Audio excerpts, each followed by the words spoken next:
চাওক, অতিকে দুৰ্ভাগ্যজনক। আচলতে অসমখনৰ আইন শৃংখলা ৰক্ষা কৰাত আচলতে মুখ্যমন্ত্ৰী ব্যৰ্থ হৈছে নেকি, এই কথাটো মুখ্যমন্ত্ৰী ডাঙৰীয়া আগতে প্ৰথম স্বীকাৰ কৰিব লাগে।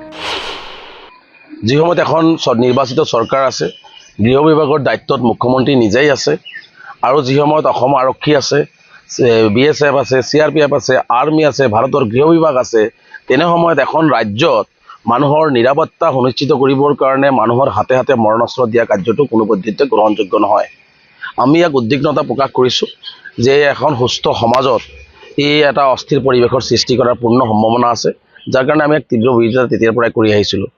আৰু মুখ্যমন্ত্ৰী ডাঙৰীয়াই যেনেকুৱা ধৰণে কৈছে যে অসমীয়া জাতি ৰক্ষা কৰিবৰ কাৰণে অস্ত্ৰ হাতত তুলি ল'বই লাগিব, বিশ্বত কোনো দেশতে কোনো জেগাতেই আচলতে কোনো জাতিক ৰক্ষা কৰিবৰ কাৰণে অস্ত্ৰৰ প্ৰয়োজন নাই।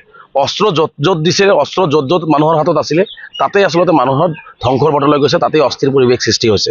গতিকে জাতি এটা ৰক্ষা কৰিবৰ কাৰণে ইয়াত আমি সকলোৱে অসমীয়া জাতি, শদিয়াৰ পৰা ধুবুৰীলৈকে, পাহাৰ, ভৈয়াম, ব্ৰহ্মপুত্ৰ, বৰাক, সকলোতে আমি একেলগে অসমীয়া জাতি।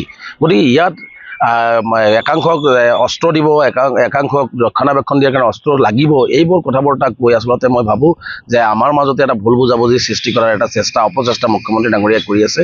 এয়া মই ভাবোঁ যে অসমবাসী ৰাইজে গ্ৰহণ কৰা উচিত নহয়, অসমৰ ৰাইজে গ্ৰহণ কৰা উচিত নহয়। মুখ্যমন্ত্ৰীয়ে যদি নিৰাপত্তা দিব নোৱাৰে কৈ দিয়ক, ৰাইজৰ নিৰাপত্তা নিজে ল'ব। কিন্তু এনেকুৱা ধৰণে মানুহৰ হাতত মৰণাস্ত্ৰ তুলি দি মানুহক উচতাই দি পেলাই যি ধৰণে এটা পৰিৱেশ ৰচনা কৰিব বিচাৰিছে, এয়ে বৃহত্তৰ অসমীয়া জাতিটোৰ কাৰণে এটা আমাৰ বিপদজনক হ'ব, আৰু আমি অসমখনৰ কাৰণে এটা বিপদজনক পৰিস্থিতি হ'ব। গতিকে ইয়াক আমি তীব্ৰ বিৰোধিতা কৰিছোঁ, যাৰ কাৰণে আজি আমি সদৌ অসম সংখ্যালঘু ছাত্ৰ ইউনিয়ন, আপোনালোকে জানে যে আমাৰ মূল শ্লোগান হৈছে ঘৰে ঘৰে শিক্ষা তেতিয়াহে ৰক্ষা। গতিকে আমি সিদ্ধান্ত গ্ৰহণ কৰিছোঁ কেন্দ্ৰীয় সমিতিয়ে আগষ্ট মাহটো আমি প্ৰতিজন বিশেষকৈ সংখ্যাগুৰু সকলো ৰাইজৰ মাজত আমি যাবলৈ চেষ্টা কৰিম, আৰু বিশেষকৈ সংখ্যালঘু সমাজ যিহেতু শিক্ষাৰ ক্ষেত্ৰত অতিকে পিছপৰা, আৰু যিহেতু আমি অস্ত্ৰ বিশ্বাসী নহয়, বিচ্ছিন্নতাবাদী বিশ্বাসী নহয়, অস্ত্ৰত বিশ্বাসী নহয়, হিংসাত বিশ্বাসী নহয়, আমি মৰম ভাতৃত্ববোধ, আমি একতাৰ দলেৰে, আমি মানৱীয় দৃষ্টিৰে আমি একেলগে চলাৰ বিশ্বাসী।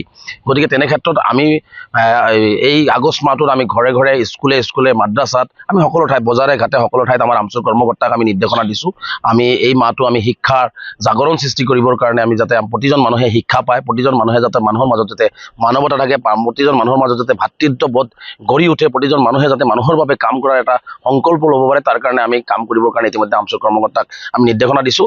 মুখ্যমন্ত্ৰী ডাঙৰীয়াই আজি পৰ্টেল মুকলি কৰিছে, আৰু আজিৰ দিনটোতে আমি এটা কাম আৰম্ভ কৰিছোঁ যে আমি ৰাইজৰ হাতত এতিয়া কলম তুলি দিছোঁ, কাৰণ অস্ত্ৰতকৈ কলম আটাইতকৈ শক্তিশালী। গতিকে পৃথিৱীত এনেকুৱা কোনো অস্ত্ৰ নাই যিয়ে কলমক ভেদ কৰি যাব পাৰিছে। গতিকে অসমখনৰ কাৰণে, মানুহখিনিৰ উন্নয়নৰ কাৰণে, অৰ্থনৈতিক, সামাজিক, শৈক্ষিক ভাতৃত্ববোধ গঢ়ি তোলাৰ কাৰণে কলমেই যথেষ্ট, ইয়াত অস্ত্ৰৰ প্ৰয়োজন নাই।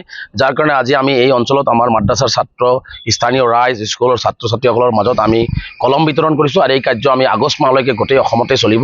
আমি আশাবাদী, বিশ্বাসী যে মুখ্যমন্ত্ৰী ডাঙৰীয়াৰ যি ধৰণে আমাৰ মাজত সাম্প্ৰদায়িক বা আমাৰ মাজত যি ধৰণে বিভেদ সৃষ্টি কৰি আমাৰ মাজত অসমীয়া জাতিটোৰ মাজত ভাঙন সৃষ্টি কৰাৰ যি পৰিকল্পনা, মানুহৰ মাজত এটা সুস্থ সামাজিক পৰিৱেশ সৃষ্টি হৈ আছে, সেইটোক অস্থিৰ কৰাৰ যিটো পৰিৱেশ, এই কলম দিয়াৰ যাত্ৰা আৰু শিক্ষাৰ জাগৰণৰ যাত্ৰাই সেইখিনি মহিমূৰ কৰি আমি অসমীয়া জাতিটোক আকৌ আগৰ বিশ্বৰ দৰবাৰত চিনাকি দিব পাৰিম। আৰু আমি আশাবাদী অসমৰ ৰাইজক, বিশেষকৈ সংখ্যালঘু ৰাইজক আহ্বান জনাইছোঁ, কোনে কি কৰে, কোনে কি কৈছে, মুখ্যমন্ত্ৰীয়ে কাক কি দিব বিচাৰিছে, এইবোৰলৈ ভ্ৰূক্ষেপ নকৰি নিজৰ সতি সন্ততিবিলাকক যেনেকৈ হওক নাখাই হ'লেও নিজৰ যদি গাত তেজো বিক্ৰী কৰিবলগীয়া হয়, প্ৰয়োজনত যদি কিডনীটোও বিক্ৰী কৰিবলগীয়া হয়, সেইখিনিও কৰি হ'লেও নিজৰ সন্তানক বিদ্যালয়মুখী কৰক, নিজৰ সন্তানক শিক্ষিত কৰক, নিজৰ সন্তানক হিন্দু মুছলমান নহয় মানুহ হৈ জীয়াই থকাৰ সংকল্প ল'বৰ কাৰণে তেওঁলোকক শিকাওক, মানৱতাৰ কথাবিলাক তেওঁলোকক শিকাওক, শংকৰদেৱ গুৰুজনা, মাধৱদেৱ গুৰুজনাৰ এইখন অসম, এই কথাবোৰ তেওঁ শিকাওক, বৰ অসমৰ কথা শিকাওক। ইয়াত হিংসা বিদ্বেষ যাতে আমাৰ ল'ৰা ছোৱালীবিলাকৰ মাজত বিয়পি নাযায়, শিপাই নপৰে, তাৰ কাৰণে গাৰ্জেনসকলেও যথেষ্ট গুৰুত্ব দি কামখিনি আগবঢ়াই ল'বৰ কাৰণে মই আহ্বান জনাইছোঁ। গতিকে আমাৰ যাত্ৰা হৈছে অস্ত্ৰক ভেদ কৰি আমি কলমৰ জৰিয়তে আমি মানুহৰ হৈ, মানৱতাৰ হৈ জয়গান গাম, আৰু আমাৰ অসমখনক আমি আগুৱাই লৈ যাম। যাৰ কাৰণে আমি সংকল্প লৈছোঁ, মুখ্যমন্ত্ৰীৰ সংকল্পক আমি প্ৰত্যাহ্বান জনাই আমি কলম আৰু কিতাপ কাগজৰ জৰিয়তে আমি আমাৰ অসমখনক, আমাৰ জনগোষ্ঠীটোৰ লগতে অসমৰ সকলো জাতি জনগোষ্ঠীৰ মাজত সমন্বয় সৃষ্টি কৰিবৰ কাৰণে আমি কাম কৰিম।